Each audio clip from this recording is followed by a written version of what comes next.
دوستو بہت دن پہلے کسی گاؤں میں ایک مچھیرا رہتا تھا۔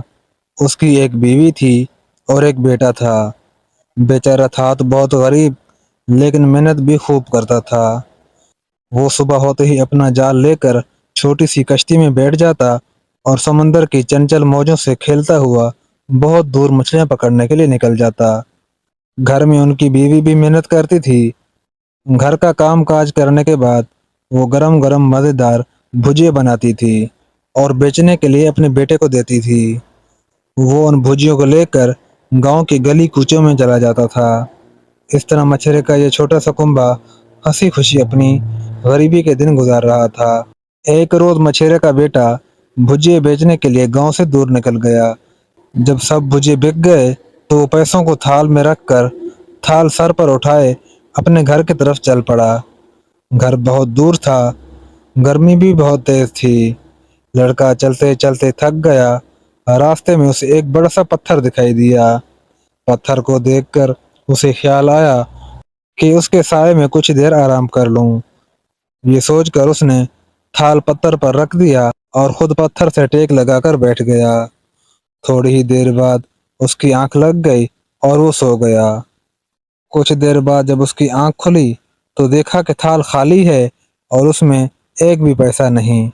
اب تو وہ بہت ڈرا کہ اگر خالی ہاتھ گھر گیا تو ماں ناراض ہوگی۔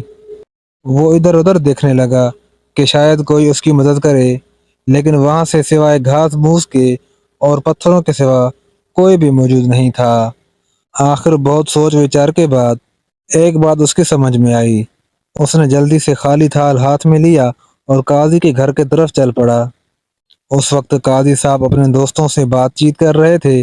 جب انہوں نے چھوٹے سے لڑکے کو خالی تھال لیے اپنی طرف آتے ہوئے دیکھا تو انہوں نے بڑی حیرت کی اور ان کے دوستوں کو بھی بہت تعجب ہوا۔ لڑکا قاضی صاحب کے سامنے آیا، تھال زمین پر رکھا اور ہاتھ باندھ کر ادب سے کھڑا ہو گیا۔ قاضی صاحب مسکرا کر پوچھا، کیوں بیٹا، کیا بات ہے؟ یہاں کیسے چلے آئے ہو؟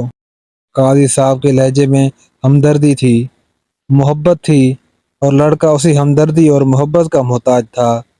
اس کی آنکھیں ڈبڈبا آئیں۔ اس نے روتے ہوئے اپنی پوری کہانی انہیں سنانا شروع کر دی۔ قاضی صاحب اور ان کے دوستوں نے لڑکے کی پوری کہانی غور سے سنی۔ جب اس نے پوری بات سنائی تو چاروں طرف ایک خاموشی چھا گئی۔ قاضی صاحب نے اپنی آنکھیں بند کر لی اور سر جھکا لیا اور کچھ سوچنے لگا۔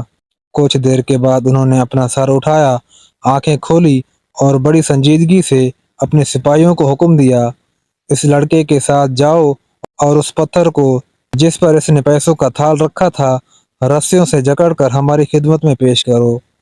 اس نے اس غریب کے پیسے چرائے ہیں، اس کی محنت چرائی ہے، لہذا اسے اس جرم کی سزا ملنی چاہیے۔ قاضی صاحب کے اس حکم پر سپاہیوں کو بڑی حیرت ہوئی۔ وہ سوچنے لگے کہ کہیں پتھر بھی چوری کر سکتا ہے، لیکن قاضی صاحب کا حکم تھا، لہذا وہ لڑکے ساتھ گئے، پتھر کو رسیوں سے باندھا اور کھینچتے ہوئے چلے آئے۔ جب گاؤں کے لوگوں نے قاضی کے سپاہیوں کو اس طرح پتھر لے جاتے ہوئے دیکھا تو وہ پوچھنے لگے کہ کیا بات ہے؟ سپاہیوں نے جو سچ بات تھی وہ بتا دی۔ آن کی آن میں یہ خبر سارے گاؤں میں پھیل گئی کہ ایک پتھر نے مچھیرے کے بیٹے کے پیسے چرائے ہیں اور اسے انصاف کے لیے قاضی صاحب کی عدالت میں پیش کیا جا رہا ہے۔ اس خبر کے پھیلتے ہی گاؤں کے سب لوگ عدالت کی طرف چل پڑے اور دیکھتے ہی دیکھتے عدالت کا کمرہ ہجوم سے کھچا کھچ بھر گیا۔ قاضی صاحب عدالت میں کرسی پر بیٹھے تھے۔ ان کے سامنے ایک طرف مچھیرے کا بیٹا تھا اور دوسری طرف رسیوں میں جکڑا ہوا پتھر رکھا ہوا تھا۔ قاضی صاحب نے لڑکے کی طرف دیکھتے ہوئے کہا، کیا تمہیں اس بات پر یقین ہے کہ تم نے پیسے تھال میں رکھے تھے اور تھال کو اس پتھر کے اوپر رکھا تھا؟ لڑکے نے بڑے ادب سے جواب دیا، جی حضور، مجھے پورا یقین ہے کہ تھال اس پر تھا اور تھال کے اندر پیسے تھے۔ اب قاضی صاحب نے اپنا رخ پتھر کی جانب کیا اور کہا، مدعی نے اس وقت جو کچھ بھی کہا ہے، کیا تمہیں اس سے انکار ہے؟ قاضی صاحب کے اس سوال پر پوری عدالت میں ایک کہکا گونج اٹھا۔ سب لوگ آپس میں چے مغیاں کرنے لگے کہ کہیں پتھر بھی چوری کر سکتا ہے۔ کہیں پتھر بھی سوال کا جواب دے سکتا ہے؟ قاضی نے لوگوں سے عدالت کی عزت اور احترام کی خاطر خاموش رہنے کے لیے کہا۔ عدالت میں ایک بار پھر سناٹا چھا گیا۔ جب پتھر کی جانب سے کوئی جواب نہیں ملا تو قاضی صاحب نے اپنا فیصلہ سناتے ہوئے کہا، چونکہ عدالت کے سوال پر پتھر کی خاموشی اپنے جرم کا اقرار کرتی ہے، اس لیے اپنے جرم کی پاداش میں اسے 100 کوڑے لگائے جائیں۔ قاضی صاحب کے اس فیصلے پر عدالت میں پھر ایک بار کہکے کی آواز گونج اٹھی۔ چوبدار نے دوبارہ مجمع کو خاموش رہنے کا حکم دیا۔ عدالت کے کمرے میں ایک بار پھر خاموشی چھا گئی۔ اب پتھر کو عدالت کے بیچوں بیچ لایا گیا، اس کی رسیاں کھول دی گئی۔ سپاہی کا کوڑا اس پر برسنا شروع ہو گیا۔ کوڑے کی آواز فضا میں کانپنے لگی اور لوگ اس عجیب و غریب سزا پر ہنسنے لگے۔ سزا مکمل ہو گئی۔ قاضی صاحب نے عدالت برخاست کر دی اور جب لوگ باہر جانے لگے تو قاضی صاحب نے اچانک سب لوگوں کو رک جانے کا حکم دیا اور لوگوں سے مخاطب ہوتے ہوئے کہا، چونکہ آپ لوگوں نے عدالت کے کمرے میں بے اختیار کہکا لگا کر اس کی توہین کی ہے، لہذا ہر شخص کو سزا کے طور پر 1 پیسہ جرمانہ کیا جاتا ہے۔ ایک سپاہی پانی سے بھرا ہوا پیالہ اپنے ہاتھ میں لیے ہوئے دروازے پر کھڑا رہے گا اور ہر شخص اس پانی سے بھرے ہوئے پیالے میں 1 پیسہ ڈال کر باہر کی طرف نکل جائے گا۔ حکم کی خلاف ورزی کرنے والے کو سخت سے سخت سزا دی جائے گی۔ قاضی اپنا حکم سنا کر خاموش ہو گیا۔ مختلف شکوک اور شبہات کا مرکز بن گیا۔ سپاہیوں نے مجمع کو ایک قطار کی صورت میں کھڑا کر دیا۔ اب ہر شخص باری باری اس پانی سے بھرے ہوئے پیالے میں 1 پیسہ ڈالتا اور باہر کی طرف نکل جاتا۔ قاضی صاحب کھڑے یہ تماشا دیکھ رہے تھے۔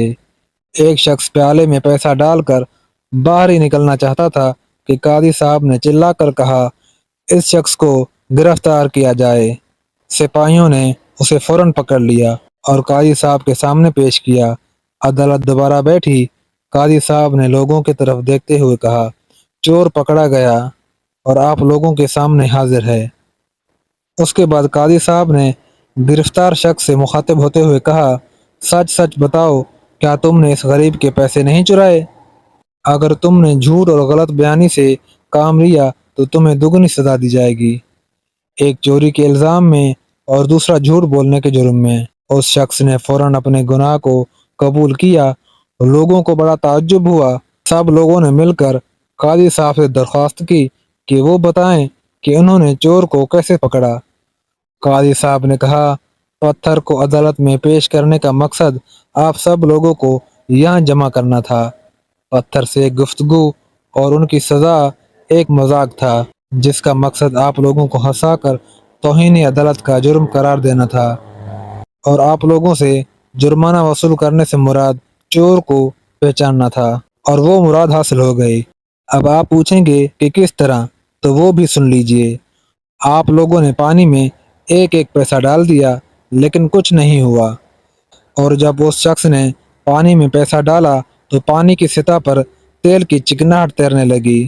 اس کا مطلب یہ تھا کہ اس کے پیسے پر تیل لگا ہوا تھا، اور تیل پر لگا ہوا پیسہ آپ کی جیب میں کہاں سے آیا؟ اسی بھجے کے تھال سے جس میں تیل پیسے پر لگ گیا تھا۔ قاضی کی یہ بات سن کر سب کو حیرت ہوئی اور قاضی کے فیصلے کی داد دینے لگے۔ اس کے بعد جرمانے کے وہ تمام پیسے مچھیرے کے لڑکے کو دے دیے۔ اس طرح لڑکا خوش خوش اپنے گھر لوٹا اور چور کو اس کی کیے کی سزا مل گئی۔ جی دوستو، یہ تھی میری آج کی کہانی۔ امید کرتا ہوں یہ کہانی آپ کو پسند آئی ہوگی۔ اگر یہ کہانی آپ کو پسند آئی ہے تو ویڈیو کو لائک کریں اور چینل کو سبسکرائب کریں۔ ملتے ہیں کسی اگلی ویڈیو میں، تب تک اللہ حافظ۔